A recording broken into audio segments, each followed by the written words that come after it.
Dear students, ਮੌਜੂਦਾ ਵਿਸ਼ਵ ਵਿਵਸਥਾ ਨੂੰ ਇੱਕ ਧਰੁਵੀ ਵਿਸ਼ਵ ਵਿਵਸਥਾ ਕਿਹਾ ਜਾਂਦਾ ਹੈ। ਯੂਨੀਪੋਲਰ ਵਰਲਡ ਸਿਸਟਮ ਕਿਹਾ ਜਾਂਦਾ ਹੈ ਕਿਉਂਕਿ ਇਸ ਸਮੇਂ ਦੁਨੀਆ ਦਾ ਇੱਕੋ ਇੱਕ ਸ਼ਕਤੀਸ਼ਾਲੀ ਰਾਜ, ਇੱਕੋ ਇੱਕ ਮਹਾਸ਼ਕਤੀ ਹੈ USA।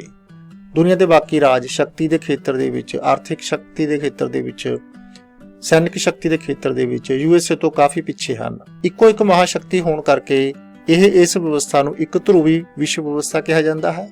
ਇਸ ਕੁਐਸਚਨ ਦੇ ਵਿੱਚ ਅਸੀਂ ਅਧਿਐਨ ਕਰਾਂਗੇ ਕਿ ਇਸ ਇੱਕ ਧਰੁਵੀ ਵਿਸ਼ਵ ਵਿਵਸਥਾ ਦੇ ਪੂਰੇ ਵਿਸ਼ਵ ਨੂੰ ਕੀ ਨੁਕਸਾਨ ਹਨ, ਕੀ ਹਾਨੀਆਂ ਹਨ।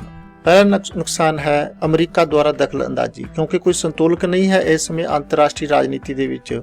ਇਸ ਲਈ ਅਮਰੀਕਾ ਨੂੰ ਵਰਲਡ ਪੋਲਿਟਿਕਸ ਦੇ ਵਿੱਚ ਆਪਣੀ ਮਨਮਰਜ਼ੀ ਕਰਨ ਦਾ ਮੌਕਾ ਮਿਲਦਾ ਹੈ। ਉਸਨੇ ਬਹੁਤ ਸਾਰੇ ਰਾਜਾਂ ਦੇ ਵਿੱਚ ਦਖਲ ਅੰਦਾਜ਼ੀ ਕੀਤੀ ਹੈ।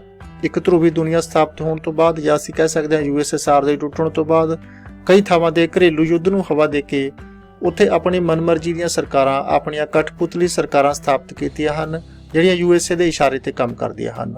ਇਰਾਕ ਦੇ ਵਿੱਚ USA ਨੇ ਆਪਣੀ ਪਸੰਦ ਦੀ ਸਰਕਾਰ ਸਥਾਪਿਤ ਕੀਤੀ। ਫਿਰ ਉੱਥੋਂ ਦਾ ਜਿਹੜਾ ਸਾਬਕਾ ਰਾਸ਼ਟਰਪਤੀ ਸੀ ਸਦਾਮ ਹੁਸੈਨ, ਉਸ ਨੂੰ ਫਾਂਸੀ ਦੀ ਸਜ਼ਾ ਸੁਣਾਈ ਗਈ ਉਸ ਸਰਕਾਰ ਦੁਆਰਾ ਅਤੇ ਫਿਰ ਉਸ ਨੂੰ ਫਾਂਸੀ ਦਿੱਤੀ ਗਈ।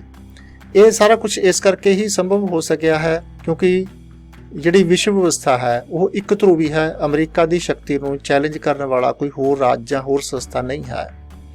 ਅੰਤਰਰਾਸ਼ਟਰੀ ਵਿੱਤੀ ਸੰਸਥਾਵਾਂ ਨੇ ਉਹਨਾਂ ਦਾ ਰਵੱਈਆ ਵੀ ਪੱਖਪਾਤੀ ਹੈ ਇਸ ਇੱਕ ਧਰੁਵੀ ਵਿਸ਼ਵ ਵਿਵਸਥਾ ਕਾਰਨ, ਕਿਉਂਕਿ ਇਹਨਾਂ ਸੰਸਥਾਵਾਂ ਦੇ ਵਿੱਚ ਜਿਹੜਾ ਡਿਸੀਜਨ ਮੇਕਿੰਗ ਪਾਵਰ ਹੈ ਉਸ ਦੇ ਵਿੱਚ ਅਮਰੀਕਾ ਦਾ ਡਾਇਰੈਕਟ ਆਪਣਾ ਸ਼ੇਅਰ ਬਹੁਤ ਜ਼ਿਆਦਾ ਹੈ।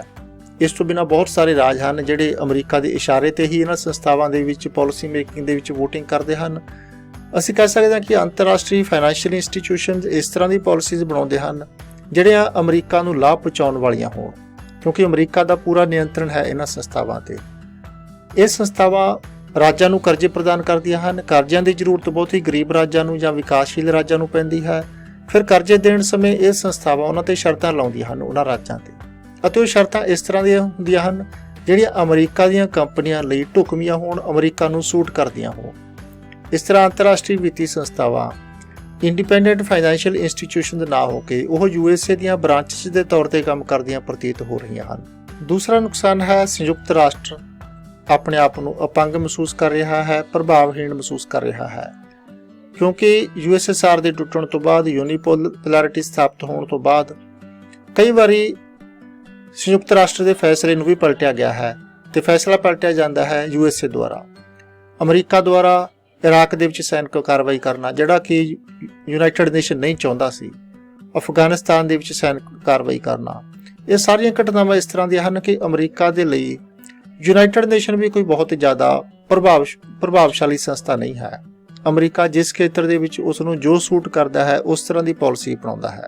ਇੱਕ ਧਰੁਵੀ ਵਿਸ਼ਵ ਵਿਵਸਥਾ ਹੋਣ ਕਾਰਨ ਸਮੂਹਿਕ ਸੁਰੱਖਿਆ ਵਿਵਸਥਾ ਪ੍ਰਭਾਵਹੀਣ ਹੋ ਗਈ ਹੈ। ਵਿਸ਼ਵ ਦੇ ਵਿੱਚ ਸ਼ਾਂਤੀ ਤੇ ਸੁਰੱਖਿਆ ਬਣਾ ਕੇ ਰੱਖਣਾ ਯੂਨਾਈਟਿਡ ਨੇਸ਼ਨ ਦੀ ਜ਼ਿੰਮੇਵਾਰੀ ਹੈ ਅਤੇ ਯੂਨਾਈਟਿਡ ਨੇਸ਼ਨ ਦਾ ਇੱਕ ਅੰਗ ਹੈ ਯੂਨਾਈਟਿਡ ਨੇਸ਼ਨ ਸਿਕਿਉਰਿਟੀ ਕਾਉਂਸਲ, ਸੰਯੁਕਤ ਰਾਸ਼ਟਰ ਸੁਰੱਖਿਆ ਪਰਿਸ਼ਦ। ਇਹ ਇਸ ਜ਼ਿੰਮੇਵਾਰੀ ਨੂੰ ਨਿਭਾਉਂਦਾ ਹੈ, ਪਰੰਤੂ ਅਮਰੀਕਾ ਨੇ ਇਹ ਜ਼ਿੰਮੇਵਾਰੀ ਧੱਕੇ ਨਾਲ ਆਪਣੇ ਹੱਥਾਂ ਵਿੱਚ ਲੈ ਲਈ ਹੈ। ਉਹ ਵਿਸ਼ਵ ਦੇ ਕਿਸੇ ਵੀ ਹਿੱਸੇ ਦੇ ਵਿੱਚ ਸ਼ਾਂਤੀ ਦੀ ਸਥਾਪਨਾ ਦੇ ਨਾਮ ਤੇ ਆਪਣਾ ਇੱਕ ਸੈਨਿਕ ਸੰਗਠਨ ਹੈ, ਇਸ ਦਾ NATO, North Atlantic Treaty Organisation, ਉਸ ਦੀਆਂ ਸੈਨਾਵਾਂ ਦੀ ਵਰਤੋਂ ਕਰ ਲੈਂਦਾ ਹੈ। 1992 ਦੇ ਵਿੱਚ ਯੂਨਾਈਟਿਡ ਨੇਸ਼ਨ ਸਿਕਿਉਰਿਟੀ ਕਾਉਂਸਲ ਨੇ ਯੂਗੋਸਲਾਵੀਆ ਵਿਰੁੱਧ ਪਾਬੰਦੀਆਂ ਲਗਾਈਆਂ, ਤਾਂ ਇਹਨਾਂ ਪਾਬੰਦੀਆਂ ਨੂੰ ਲਾਗੂ ਕਰਨ ਲਈ ਅਮਰੀਕਾ ਨੇ ਸਮੁੰਦਰ ਦੇ ਵਿੱਚ ਨਾਟੋ ਸੈਨਾਵਾਂ ਨੂੰ ਤੈਨਾਤ ਕਰ ਦਿੱਤਾ। 1992 ਦੇ ਵਿੱਚ ਹੀ ਯੂਨਾਈਟਿਡ ਨੇਸ਼ਨ ਸਿਕਿਉਰਿਟੀ ਕਾਉਂਸਲ ਨੇ ਬੋਸਨੀਆ ਅਤੇ ਹਰਜ਼ੇਗੋਵੀਨਾ ਨੂੰ ਨੋ ਫਲਾਈ ਜ਼ੋਨ ਐਲਾਨ ਕੀਤਾ, ਪਰ ਇਸ ਨੋ ਫਲਾਈ ਜ਼ੋਨ ਦੀ ਵਿਵਸਥਾ ਨੂੰ ਅਪਲਾਈ ਕਰਨ ਲਈ ਅਮਰੀਕਾ ਨੇ ਨਾਟੋ ਦੀਆਂ ਸੈਨਾਵਾਂ ਦਾ ਇਸਤੇਮਾਲ ਕੀਤਾ। 2001 ਦੇ ਵਿੱਚ ਅਫਗਾਨਿਸਤਾਨ ਦੇ ਵਿੱਚ ਵੀ ਜਿਹੜਾ ਯੂਨਾਈਟਿਡ ਨੇਸ਼ਨ ਸਿਕਿਉਰਿਟੀ ਕਾਉਂਸਲ ਦਾ ਮਿਸ਼ਨ ਚੱਲਿਆ ਉਹ ਨਾਟੋ ਦੀਆਂ ਸੈਨਾਵਾਂ ਦੇ ਅਧੀਨ ਚੱਲਿਆ, ਅਤੇ ਨਾਟੋ ਹੈ ਜਿਹੜਾ ਇਹ ਪੂਰੀ ਤਰ੍ਹਾਂ ਨਾਲ USA ਦੇ ਕੰਟਰੋਲ ਦੇ ਅਧੀਨ ਹੈ, USA ਦੇ ਪ੍ਰਭਾਵ ਦੇ ਅਧੀਨ ਹੈ। ਪੰਜਵਾਂ ਨੁਕਸਾਨ ਹੋਇਆ ਹੈ ਉਪਨਿਵੇਸ਼ਵਾਦ ਦਾ ਫਿਰ ਤੋਂ ਪਸਾਰ ਹੋਣਾ, ਜਿਸ ਨੂੰ ਅਸੀਂ ਨਵ ਉਪਨਿਵੇਸ਼ਵਾਦ ਕਹਿੰਦੇ ਹਾਂ। ਵਿਸ਼ਵੀਕਰਨ ਅਤੇ ਉਦਾਰੀਕਰਨ ਵਰਗੀਆਂ ਦੀਆਂ ਜਿਹੜੀਆਂ ਨੀਤੀਆਂ ਨੇ ਉਹ ਵਿਕਾਸਸ਼ੀਲ ਰਾਜਾਂ ਤੇ ਧੱਕੇ ਨਾਲ ਇਨਫੋਰਸ ਕੀਤੀਆਂ ਜਾ ਰਹੀਆਂ ਹਨ। ਵਿਕਾਸਸ਼ੀਲ ਰਾਜਾਂ ਨੂੰ, ਕਮਜ਼ੋਰ ਰਾਜਾਂ ਨੂੰ ਇਸ ਤਰ੍ਹਾਂ ਦੀ ਸਥਿਤੀ ਤੇ ਲਿਆ ਕੇ ਖੜਾ ਕਰ ਦਿੱਤਾ ਜਾਂਦਾ ਹੈ ਕਿ ਉਹਨਾਂ ਕੋਲ ਕੋਈ ਹੋਰ ਚਾਰਾ ਹੀ ਨਹੀਂ ਬਚਦਾ ਕਿ ਉਹਨਾਂ ਨੂੰ ਆਪਣੀ ਇਕਨੋਮੀ ਵੱਡੇ ਰਾਜਾਂ ਲਈ, ਅਮੀਰ ਰਾਜਾਂ ਲਈ ਖੋਲ੍ਹਣੀ ਪੈਂਦੀ ਹੈ। ਪਰੰਤੂ ਉਦਾਰੀਕਰਨ ਕੀ ਹੋਵੇਗਾ, ਵਿਸ਼ਵੀਕਰਨ ਕੀ ਹੋਵੇਗਾ, ਇਸ ਦੀ ਪਰਿਭਾਸ਼ਾ ਦੇ ਵਿੱਚ ਸਿਰਫ ਉਹਨਾਂ ਤੱਥਾਂ ਨੂੰ ਸ਼ਾਮਲ ਕੀਤਾ ਜਾਂਦਾ ਹੈ ਜਿਹੜੇ ਵਿਕਸਿਤ ਰਾਜਾਂ ਨੂੰ, ਅਮੀਰ ਰਾਜਾਂ ਨੂੰ ਸੂਟ ਕਰਦੇ ਹੋਣ। ਜਿਵੇਂ ਕੰਪਨੀਆਂ ਨੂੰ ਖੋਲ੍ਹਣਾ ਕਿ ਉਹ ਕਿਤੇ ਵੀ ਵਪਾਰ ਕਰ ਸਕਦੀਆਂ ਹਨ, ਅਮੀਰ ਰਾਜਾਂ ਦੇ ਹਿੱਤ ਵਿੱਚ ਹੈ, ਇਸ ਲਈ ਕੰਪਨੀਆਂ ਨੂੰ ਖੋਲ੍ਹਣ ਦੀ ਗੱਲ ਕੀਤੀ ਜਾਂਦੀ ਹੈ। ਪਰੰਤੂ ਆਮ ਲੋਕਾਂ ਨੂੰ ਛੋਟ ਦੇਣਾ ਕਿ ਉਹ ਕਿਸੇ ਵੀ ਰਾਜ ਦੇ ਵਿੱਚ ਜਾ ਕੇ ਕੰਮ ਕਰ ਸਕਦੇ ਹਨ, ਇਹ ਵਿਕਾਸਸ਼ੀਲ ਰਾਜਾਂ ਦੇ ਹਿੱਤ ਵਿੱਚ ਹੈ, ਪਰੰਤੂ ਅਮੀਰ ਰਾਜਾਂ ਦੇ ਹਿੱਤ ਵਿੱਚ ਨਹੀਂ ਹੈ। ਇਸ ਲਈ ਆਮ ਲੋਕਾਂ ਦੇ ਲਈ ਬਾਰਡਰ ਨੂੰ ਖੋਲ੍ਹਣ ਨੂੰ ਉਹ ਕਦੇ ਵੀ ਪ੍ਰਵਾਨਗੀ ਨਹੀਂ ਦਿੰਦੇ, ਪਰੰਤੂ ਕੰਪਨੀਆਂ ਲਈ ਬਾਰਡਰ ਖੋਲ੍ਹਣ ਨੂੰ ਦੀ ਹਮੇਸ਼ਾ ਉਹ ਮੰਗ ਕਰਦੇ ਰਹਿੰਦੇ ਹਨ। ਉਦਾਰੀਕਰਨ ਦੀਆਂ ਨੀਤੀਆਂ ਦਾ ਲਾਭ ਉਠਾ ਕੇ ਇਹ ਅਮੀਰ ਰਾਜਾਂ ਦੀ ਜਿਹੜੀਆਂ ਮਲਟੀਨੈਸ਼ਨਲ ਕਾਰਪੋਰੇਸ਼ਨ ਨੇ, ਵੱਡੀਆਂ ਕੰਪਨੀਆਂ ਨੇ, ਇਹਨਾਂ ਨੇ ਵਿਕਾਸਸ਼ੀਲ ਰਾਜਾਂ ਦੇ ਵਿੱਚ ਆਪਣਾ ਜਾਲ ਵਿਛਾਇਆ ਹੈ ਅਤੇ ਉੱਥੋਂ ਇਹ ਭਾਰੀ ਮੁਨਾਫਾ ਕਮਾ ਰਹੀਆਂ ਹਨ। ਇਹਨਾਂ ਦਾ ਜਿਹੜਾ ਮੁਨਾਫਾ ਹੈ ਉਹ ਫਿਰ ਜਾ ਕੇ ਵਿਕਸਿਤ ਰਾਜਾਂ ਦੇ ਵਿੱਚ, ਅਮੀਰ ਰਾਜਾਂ ਦੇ ਵਿੱਚ ਜਾ ਕੇ ਵੰਡਿਆ ਜਾਂਦਾ ਹੈ ਇਹਨਾਂ ਦੇ ਸ਼ੇਅਰ ਹੋਲਡਰਾਂ ਨੂੰ। ਇਸ ਤਰ੍ਹਾਂ ਇਹ ਜਿਹੜਾ ਉਪਨਿਵੇਸ਼ਵਾਦ ਹੈ ਇਹ ਇੱਕ ਨਵੀਂ ਕਿਸਮ ਦੇ ਵਿੱਚ ਫਿਰ ਤੋਂ ਸਾਡੇ ਸਾਹਮਣੇ ਆਇਆ ਹੈ, ਜਿੱਥੇ ਵਿਕਾਸਸ਼ੀਲ ਰਾਜਾਂ ਦਾ, ਘੱਟ ਵਿਕਸਿਤ ਰਾਜਾਂ ਦਾ ਜੋ ਸਰਮਾਇਆ ਹੈ ਉਹ ਵਿਕਸਿਤ ਰਾਜਾਂ ਦੇ ਵੱਲ ਨੂੰ ਢੋਇਆ ਜਾ ਰਿਹਾ ਹੈ। 6ਵਾਂ ਨੁਕਸਾਨ ਹੈ ਇੱਕ ਧਰੂਵੀ ਵਿਸ਼ਵ ਵਿਵਸਥਾ ਦਾ। ਅੱਤਵਾਦ ਦੀ ਸਮੱਸਿਆ ਦੇ ਵਿੱਚ ਲਗਾਤਾਰ ਵਾਧਾ ਹੋ ਰਿਹਾ ਹੈ। ਇਸ ਦਾ ਸਰੂਪ ਵੀ ਵਿਸ਼ਵ ਵਿਆਪੀ ਬਣਦਾ ਜਾ ਰਿਹਾ ਹੈ।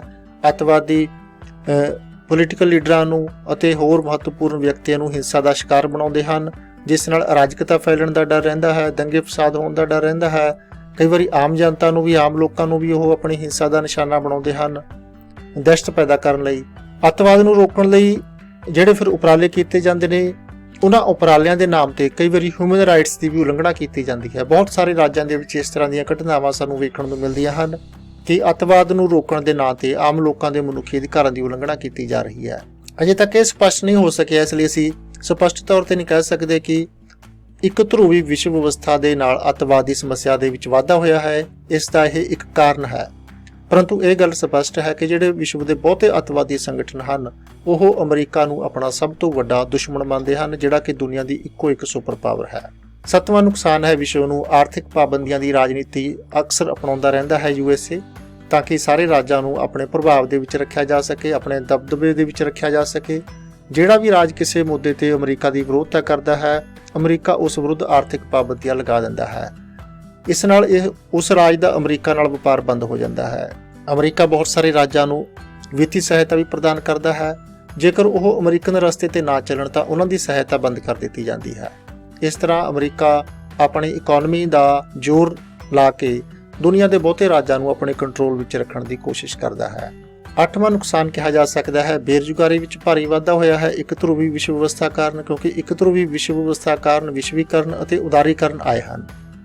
ਇਸ ਨਾਲ ਦੁਨੀਆ 'ਚ ਵਿਸ਼ੇਸ਼ ਕਰਕੇ ਜਿਹੜੇ ਕਮਜ਼ੋਰ ਮੁਲਕ ਨੇ, ਪਛੜੇ ਹੋਏ ਮੁਲਕ ਨੇ, ਉਹਨਾਂ ਦੇ ਵਿੱਚ ਮਲਟੀਨੈਸ਼ਨਲ ਕਾਰਪੋਰੇਸ਼ਨਸ ਆਈਆਂ ਹਨ, ਅਮੀਰ ਰਾਜਾਂ ਤੋਂ, ਵਿਕਸਿਤ ਰਾਜਾਂ ਤੋਂ, ਅਤੇ ਜਿਹੜੇ ਇਹ ਗਰੀਬ ਰਾਜ ਸੀ, ਵਿਕਾਸਸ਼ੀਲ ਰਾਜ ਸੀ, ਇਹਨਾਂ ਦੇ ਵਿੱਚ ਜਿਹੜੇ ਛੋਟੇ ਉਦਯੋਗ ਸੀ, ਕੋਈ ਦਸਤਕਾਰੀ ਉਦਯੋਗ ਸੀ, ਕੋਈ ਮੱਧਮ ਦਰਜੇ ਦੀਆਂ ਉਦਯੋਗਿਕ ਇਕਾਈਆਂ ਸੀ, ਇਹ ਉਦਯੋਗਿਕ ਇਕਾਈਆਂ ਵੱਡੀਆਂ ਕੰਪਨੀਆਂ ਜਿਹੜੀਆਂ ਬਾਹਰਲੇ ਦੇਸ਼ਾਂ ਤੋਂ ਆਈਆਂ ਨੇ ਉਹਨਾਂ ਦਾ ਮੁਕਾਬਲਾ ਨਹੀਂ ਕਰ ਸਕੀਆਂ ਤੇ ਬਹੁਤ ਸਾਰੀਆਂ ਇਕਾਈਆਂ ਨੇ ਜਿਹੜੀਆਂ ਬੰਦ ਹੋ ਚੁੱਕੀਆਂ ਹਨ, ਜਿਸ ਨਾਲ ਬਹੁਤ ਸਾਰੇ ਲੋਕ ਨੇ ਜਿਹੜੇ ਬੇਰੁਜ਼ਗਾਰੀ ਦਾ ਸ਼ਿਕਾਰ ਹੋਏ ਹਨ। ਇਹ ਸਾਰੀਆਂ ਜੋ ਕਮੀਆਂ ਹਨ ਇੱਕ ਧਰੂਵੀ ਵਿਸ਼ਵ ਵਿਵਸਥਾ ਦੀਆਂ, ਇਹਨਾਂ ਦਾ ਅਧਿਐਨ ਕਰਨ ਤੋਂ ਬਾਅਦ ਅਸੀਂ ਇਸ ਸਿੱਟ ਤੇ ਪਹੁੰਚ ਸਕਦੇ ਹਾਂ ਕਿ ਇੱਕ ਧਰੂਵੀ ਵਿਸ਼ਵ ਵਿਵਸਥਾ ਦੇ ਵਿਸ਼ਵ ਨੂੰ ਲਾਭ ਵੀ ਹੋਏ ਹਨ ਅਤੇ ਹਾਨੀਆਂ ਵੀ ਹੋਈਆਂ ਹਨ। ਇਹਨਾਂ ਲਾਭ ਤੇ ਹਾਨੀਆਂ ਦੀ ਪੜਚੋਲ ਰਾਜਨੀਤਿਕ ਵਿਸ਼ਲੇਸ਼ਕਾਂ ਨੇ ਆਪੋ ਆਪਣੇ ਤਰੀਕੇ ਨਾਲ ਕੀਤੀ ਹੈ। ਉਹ ਵਿਸ਼ਲੇਸ਼ਕ ਜਿਹੜੇ ਅਮਰੀਕਾ ਪੱਖੀ ਹਨ ਉਹ ਕਹਿੰਦੇ ਹਨ ਕਿ ਇੱਕ ਧਰੂਵੀ ਵਿਸ਼ਵ ਵਿਵਸਥਾ ਸਭ ਤੋਂ ਚੰਗੀ ਹੈ, ਕਿਉਂਕਿ ਇਸ ਨਾਲ ਸ਼ੀਤ ਯੁੱਧ ਖਤਮ ਹੋਇਆ ਹੈ, ਹਥਿਆਰਾਂ ਦੀ ਦੌੜ ਖਤਮ ਹੋਈ ਹੈ ਅਤੇ ਵਿਸ਼ਵ ਦੇ ਵਿੱਚ ਸ਼ਾਂਤੀ ਕਾਇਮ ਹੋਈ ਹੈ। ਜਿਹੜੇ ਵਿਸ਼ਲੇਸ਼ਕ ਅਮਰੀਕਾ ਦੇ ਵਿਰੋਧੀ ਹਨ ਉਹ ਇੱਕ ਧਰੂਵੀ ਵਿਸ਼ਵ ਵਿਵਸਥਾ ਨੂੰ ਇਕੱਲੀ ਮਹਾਸ਼ਕਤੀ ਦੀ ਤਾਨਾਸ਼ਾਹੀ ਮੰਨਦੇ ਹਨ। 1990 ਦੇ ਵਿੱਚ ਕੇਵਲ ਧਰੂਵੀਕਰਨ ਨਹੀਂ ਬਦਲਿਆ, ਸਗੋਂ ਹੋਰ ਵੀ ਬਹੁਤ ਸਾਰੇ ਬਦਲਾਅ ਆਏ ਹਨ, ਜਿਨ੍ਹਾਂ ਦੇ ਕਾਰਨ ਇਸ ਧਰੂਵੀਕਰਨ ਦੇ ਵਿੱਚ ਤਬਦੀਲੀ ਆਈ। ਵਿਸ਼ਵ ਨੇ ਆਪਣੇ ਆਪ ਨੂੰ 2 ਧਰੂਵੀ ਵਿਸ਼ਵ ਤੋਂ ਇੱਕ ਧਰੂਵੀ ਵਿਸ਼ਵ ਦੇ ਵਿੱਚ ਬਦਲਿਆ। ਉਹਨਾਂ ਤੱਥਾਂ ਦਾ ਵੀ ਵਿਸ਼ਵ ਵਿਵਸਥਾ ਤੇ ਗਹਿਰਾ ਪ੍ਰਭਾਵ ਪਿਆ ਹੈ। ਵਿਸ਼ਵ ਸ਼ਾਂਤੀ ਵਧੇਰੇ ਮਜ਼ਬੂਤ ਹੋਈ ਹੈ ਅਤੇ ਸ਼ਾਂਤੀ ਭੰਗ ਹੋਣ ਦੀਆਂ ਸੰਭਾਵਨਾਵਾਂ ਘੱਟ ਹੋਈਆਂ ਹਨ, ਪਰੰਤੂ ਇਸ ਸ਼ਾਂਤੀ ਨੂੰ ਨਿਆਂਪੂਰਨ ਬਣਾ ਕੇ ਰੱਖਣਾ ਸਾਰੇ ਰਾਜਾਂ ਦੀ, ਵਿਸ਼ੇਸ਼ ਕਰਕੇ ਅਮਰੀਕਨ ਮਹਾਸ਼ਕਤੀ ਦੀ ਇੱਕ ਬਹੁਤ ਵੱਡੀ ਜ਼ਿੰਮੇਵਾਰੀ ਹੈ ਕਿ ਸ਼ਾਂਤੀ ਤਾਂ ਕਾਇਮ ਰਹੇ, ਪਰ ਸ਼ਾਂਤੀ ਇਹ ਨਿਆਂ ਤੇ ਆਧਾਰਿਤ ਹੋਵੇ, ਇਨਸਾਫ ਤੇ ਆਧਾਰਿਤ ਹੋਵੇ, ਬੇਇਨਸਾਫੀ ਤੇ ਆਧਾਰਿਤ ਨਾ ਹੋਵੇ, ਕਿਉਂਕਿ ਇਨਸਾਫ ਤੇ ਆਧਾਰਿਤ ਸ਼ਾਂਤੀ ਮਨੁੱਖਤਾ ਲਈ ਸਭ ਤੋਂ ਵੱਡੀ ਨਿਯਮਤ ਹੈ, ਪਰੰਤੂ ਬੇਇਨਸਾਫੀ ਤੇ ਆਧਾਰਿਤ ਸ਼ਾਂਤੀ ਸਭ ਤੋਂ ਵੱਡਾ ਸ਼ਰਾਪ ਹੈ ਮਨੁੱਖਤਾ ਲਈ। ਇਸ ਲਈ ਇਸ ਤਰ੍ਹਾਂ ਦੀ ਸ਼ਾਂਤੀ ਜਿਹੜੀ ਧੱਕੇ ਨਾਲ ਸਥਾਪਿਤ ਕੀਤੀ ਗਈ ਹੋਵੇ, ਇਨਫੋਰਸ ਕੀਤੀ ਗਈ ਹੋਵੇ, ਜਿਹੜੀ ਬੇਇਨਸਾਫੀ ਤੇ ਆਧਾਰਿਤ ਹੋਵੇ, ਉਸ ਦੀ ਉਮਰ ਵੀ ਬਹੁਤੀ ਲੰਬੀ ਨਹੀਂ ਹੁੰਦੀ।